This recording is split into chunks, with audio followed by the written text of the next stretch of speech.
In fact, the story is rather funny because there had been this rumour going around that this cracking new nurse had come up from Livingston to join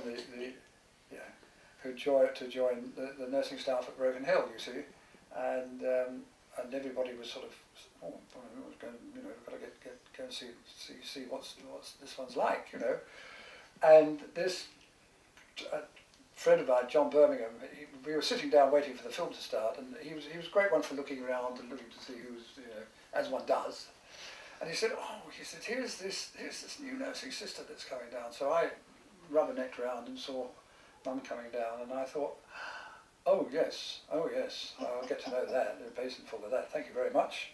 And the two of them, a girl called Muriel Marsden and Jean here, sat in front of us and proceeded to consume a whole box of chocolates that we had bought for ourselves.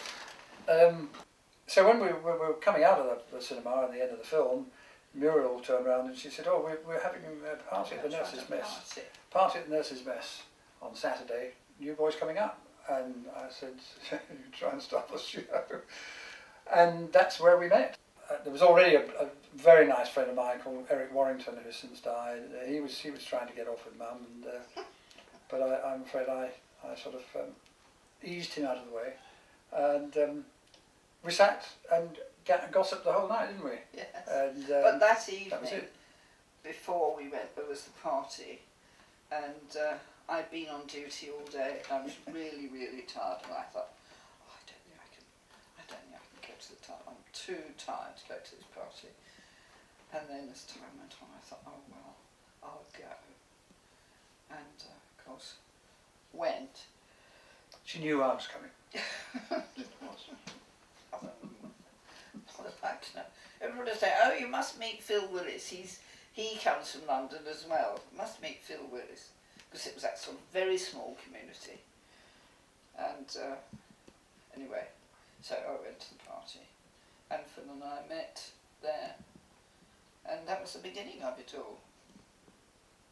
Mum and I then went out that following day, and we went out to a place called Viljoens Drift, which was a very nice little part of a nice little river flowing around over the rocks and down. And we used to go down there, lots of people went out there and swam and picnicked and all the rest of it. We went out Sunday afternoon or whatever, and we would just spent the day just yakking away and talking, and that was the start of the great romance, really, wasn't it? It was. Mm. You know. And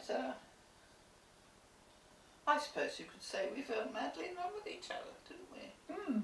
Mm. And but I didn't want to get married, first of all.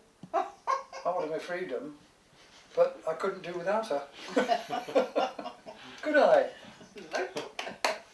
My darling. I made sure of that. My lovely one. And so that's where it all started, Barry. And then we had a huge row. Yes. And God. that was it. That was terrible. All off. All off. Didn't see her for 2 months. So I was furious and went stomping off to She went back to one of her boyfriends in Salisbury, who was in Salisbury, that she'd known in Durban. And I thought, right, that's it. I'm going to go wild. And I thought exactly the same thing. so we both went wild for 2 months. I think Jean was a bit more wild than I was, but anyway.